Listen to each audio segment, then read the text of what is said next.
Hello to my divine souls, कैसे हो आप सभी। कल था फुल मून एंड एक्लिप्स, है ना। तो अगर कल आप में से कोई भी नेगेटिविटी, सप्रेस्ड इमोशन, एंजाइटी, अजीब सा फियर, ये सब महसूस किए हो और अवेयरनेस के साथ उस चीज़ को भोग लिए हो, तो इसका मतलब है आप इस एनर्जी को रिसीव कर पाए हो। अब ये एनर्जी एंकर होने में 8 दिन लगेगा। 8 दिन बाद आप कुछ ब्रेक थ्रू देख पाओगे अपने लाइफ में। वो ब्रेक थ्रू कंफर्टेबल भी हो सकता है, अनकंफर्टेबल भी हो सकता है। अब ये कंफर्टेबल अनकंफर्टेबल जो भी मैं बोल रही हूँ, ये मैं ईगो की परसेप्शन से बोल रही हूँ, ठीक है। क्योंकि ईगो हमेशा वो सिचुएशन में कंफर्टेबल रहता है जो उसके अननोन टेरिटरी है, जिस पे उसका कंट्रोल है, जिसमें वो अपना होल्ड बना सकता है, ठीक है। पर डिवाइन पाथ ऑलवेज वैसा नहीं होता है जो हमेशा जानी पहचानी ही हो, है ना। तो अगर कुछ अननोन सा अपॉर्चुनिटीज़ आपको के पास आता है या सिचुएशन थोड़ा सा डगमगा जाता है, तो इस बात पे डरना नहीं है कि आगे क्या होने वाला है। क्योंकि अगर डिवाइन आपके साथ है, यूनिवर्स इज़ प्रोटेक्टिंग यू, और आप कंप्लीटली सरेंडर्ड हो यूनिवर्सल एनर्जी के ऊपर, कॉस्मिक डिवाइन कॉस्मिक सिस्टम के ऊपर, तो डेफिनेटली यू आर सेफ।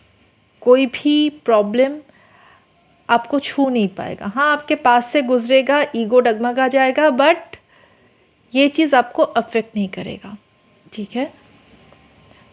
ये जो एक्लिप्स एनर्जी आती है, ये क्या करता है, हमारे जितने भी सप्रेस्ड इमोशन होता है, जितने भी अनहील्ड ट्रॉमा, जितने भी वुंड्स, जितने भी सप्रेस्ड इमोशन, जितने भी पैटर्न्स बने हुए रहते हैं, जितने भी प्रोग्रामिंग्स हमने इकट्ठा कर किए हैं बचपन से लेकर अब तक, वो सारी चीज़ों को सरफेस पे लाता है, हमें ये दिखाने के लिए कि ये देखो, ये तुम्हारे सोल पर तुम्हारे साथ जो तुम्हारी ट्रू सेल्फ है, जो तुम्हारी सोल पर्पस है, जो तुम्हारे सोल पाथ है, इसके साथ ये अलाइनमेंट पे नहीं है।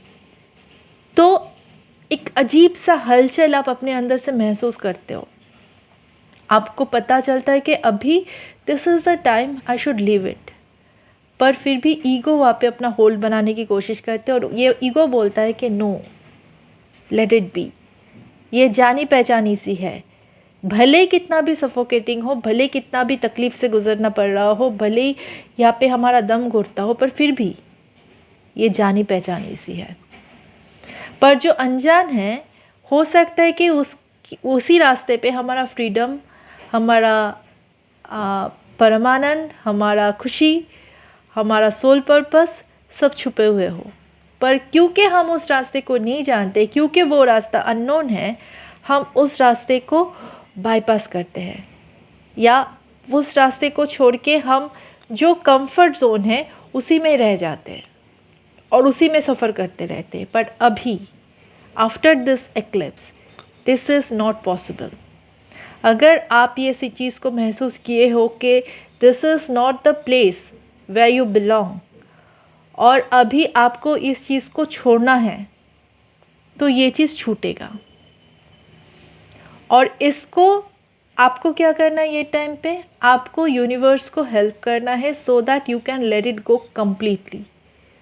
और जो आने वाला है, यूनिवर्स जो आपको एज अ गिफ्ट आपके पास ला रहे हैं, भले ही उस गिफ्ट को आप ना पहचानो, भले ही आपको पता ना चले कि वो गिफ्ट आपके लिए एक ब्लेसिंग्स लेके आ रहा है, भले ही वो शुरू में आपको पता ना चले, पर फिर भी आप इसको एम्ब्रेस करो। ईगो ना बोलेगा, ईगो आपको प्रोटेक्ट करने की कोशिश करेगा, ईगो कंफर्ट जोन में रहने की कोशिश करेगा, ईगो होल्ड बनाने की कोशिश करेगा, बट ये टाइम पे आपको डिसाइड करना है कि आपको सफ़र करना है या आपको सफ़र करना है, ठीक है। तो सफ़र करने का चांसेस तो है नहीं, क्योंकि जो चीज़ आपके लिए नहीं है वो चीज़ छूटेगा ही। अगर आप ये चीज़ महसूस कर पाए हो कि ये सिचुएशन मेरे लिए नहीं है और ये मेरे लाइफ से जाना ज़रूरी है, तो वो छूटेगा ही। You can not go back to your previous situation any more after this eclipse. But अगर आप उस चीज़ को रेजिस्ट करते हो तो प्रॉब्लम बढ़ेगा। और अगर उस चीज़ को as a divine wish, as a divine path समझ के इस चीज़ को सरेंडर करते हो and you can go with the flow, तो इस चीज़ का रिजल्ट आपको डेफिनेटली मिलेगा। ठीक है, तो जो मैं बोल रही थी कि ये चीज़, ये जो एक्लिप्स वाली एनर्जी, इसको कंप्लीटली एंकर होने में 8 दिन लगता है। तो after 8 days you can see some breakthrough, some unexpected opportunity, some unexpected change in your life। और चेंज हमेशा कंफर्टेबल हो ज़रूरी नहीं है, ठीक है, पर चेंज को एम्ब्रेस करना ज़रूरी है। हमेशा चेंज, जो ईगो, जो प्लान प्रोग्रामिंग हम करके रखते हैं, जो रोड मैप हम बना के रखते हैं अपने लिए, वही रोड मैप हमें आगे तक, हमारी डेस्टिनेशन तक पहुंचा देगा, ज़रूरी नहीं है। रास्ते में प्लान्स बदल सकते हैं, तो वो बदलते हुए प्लान को हमें एम्ब्रेस करना है, उस चेंजेस को हमें एम्ब्रेस करना है। भले ईगो वो टाइम पे कितना भी चीखे चिल्लाए, हमें रोकने की कोशिश करे, बट हमें वो टाइम पे अपने सेंटर में रहना है और उस चीज़ को सरेंडर करना है कम्प्लीटली, बिकॉज डिवाइन नो कि हमें कहाँ जाना है, हमें कौन से रास्ते से जाना है। ठीक है, तो जितना हम उस चीज़ को रेजिस्ट करेंगे उतना प्रॉब्लम बढ़ेगा। जितना उस चीज़ को हम फ्री फ्लो में जाएंगे कि जो हो रहा है अच्छा ही हो रहा है, और जो जैसा होना चाहिए था वैसा ही हो रहा है। ठीक है, अगर ये परसेप्शन से हम चीज़ों को देखेंगे तो ये हमारे लिए बहुत आसान हो जाएगा। और ट्रस्ट मी, कल है 99 पोर्टल, तो 99 portal is a portal of completion, और उससे पहले आया था एक्लिप्स एंड फुल मून। तो हमारे जितने भी पैटर्न हमें रोक रहा था हमारे सोल पाथ में जाने के लिए, वो सब चीज़ डिज़ोल्व होने वाला है, और हमको ये टाइम पे डिवाइन को हेल्प करना है ताकि वो चीज़ आसानी से हमारी एनर्जी जोन से लेट गो हो पाए। ठीक है, और इसके बाद हमारे लाइफ में एक चेंजेस आने वाले हैं, और वो changes obviously is a positive change, it will be a positive change. पर पॉजिटिविटी शुरू में हमेशा ऐसा नहीं लगता कि ये पॉजिटिव है। शुरू में ये अनकंफर्टेबल हो सकता है क्योंकि हमारी ईगो को पता नहीं है, ये हमारी अननोन टेरिटरी से बाहर है। तो शुरू में ऐसा लग सकता है कि ये क्या कर रहे, पहले ही अच्छा था, वो तो एटलीस्ट जानी पहचानी सी थी। But that point of time ego को शांत करना है, उसके लिए जो करना है, उसके लिए जो इनर वर्क करना है वो आप कर ही रहे हो, राइट। और नेक्स्ट बात ये है कि जो एनर्जी शिफ्ट हुआ है, back to back energy shift हो रहा है, full moon, eclipse energy, it's quite a big energy shift, है ना। तो ये जो एनर्जी शिफ्ट, और कल भी 99 पोर्टल आने वाला है, तो ये जो एनर्जी शिफ्ट आया है वो सबसे पहले फेमिनाइन एनर्जी सबसे पहले इस शिफ्ट को महसूस करता है, अपने अंदर इस चीज़ को एंकर करता है।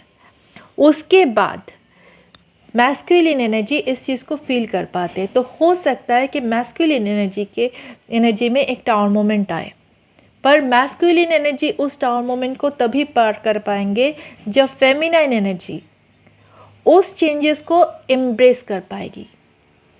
जो चेंजेस आ रहे हैं लाइफ में, उस चेंजेस को बिना शक किए डिवाइन के ऊपर सरेंडर किए, उस चीज़ को वो जब अपनाएगी तो मैस्कुलिन एनर्जी की जो टावर मोमेंट है वो भी बिना डरे उस चीज़ को पार कर जाएंगे और अपने लिए कुछ डिसीजन ले पाएंगे, राइट।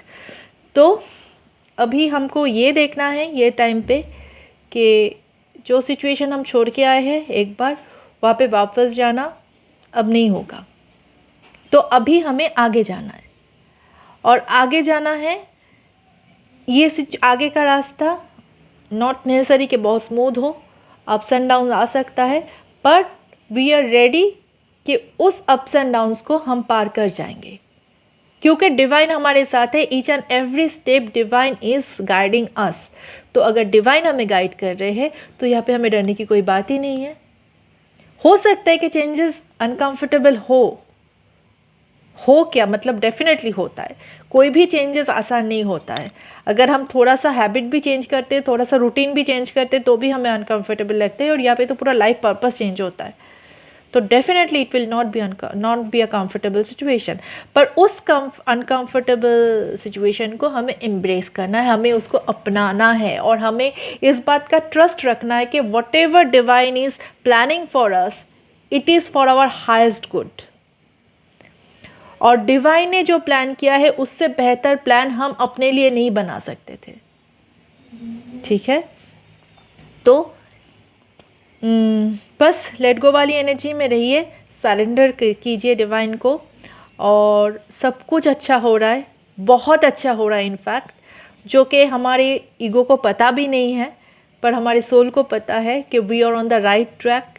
और जब सोल के रास्ते में हम जाते हैं तो obviously we are on the way to the divine, we are on the way to be in the oneness with the divine। तो डरने वाली कोई बात नहीं, everything is fine, everything is perfect. Take care of yourself, all the best, I love you all.